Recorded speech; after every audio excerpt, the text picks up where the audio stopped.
Қазақстанда шетелдіктер үшін туристік жарна жойылады. Туристер ағыны ұлғайған жағдайда мөлшерлемені көтеруді көздейтін тармақтар ережелерден алынып тасталды. Туризм және спорт министрлігі шетелдіктер үшін туристік жарнаны төлеу қағидаларына түзетулер әзірледі деп хабарлайды Sputnik Қазақстан. Осылайша, әзірленген жаңа түзетулерде туристік жарнаға орналастыру орындарында болу құнының 0,0% мөлшерлемесі қолданылатыны көрсетілген.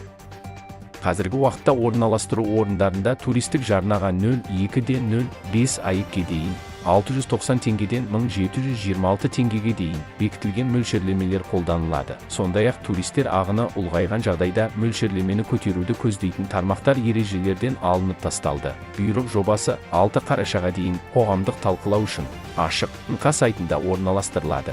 20 қазанда Туризм және спорт вице-министрі Ержан Еркінбаев туристік жарнаны bad tax алып тастау туралы шешім қабылданғанын хабарлаған болатын.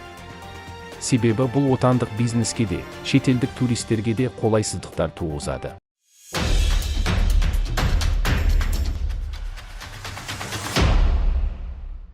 Тоқаев 3 елшіні тағайындады. Мемлекет басшысы Қасым-Жомарт Тоқаев Қазақстанның Индонезия, Мексика және Латвиядағы елшілерін тағайындады деп хабарлайды Ақорда. Президент жарлығымен Ержан Еркінбаев Қазақстанның Индонезия Республикасындағы төтенше және өкілетті елшісі лауазымына тағайындалды.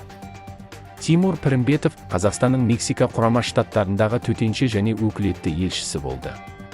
Ол Қазақстанның Латвия Республикасындағы елшісі қызметінен босатылды. Латвияға төтенше және өкілетті елші болып Дәурен Кәріпов барады. Сондай-ақ Данияр Сарекенов Қазақстанның Индонезиядағы елшісі, Қазақстанның Филиппин Республикасындағы елшісі қызметін қоса атқарушы лауазымдарынан босатылды.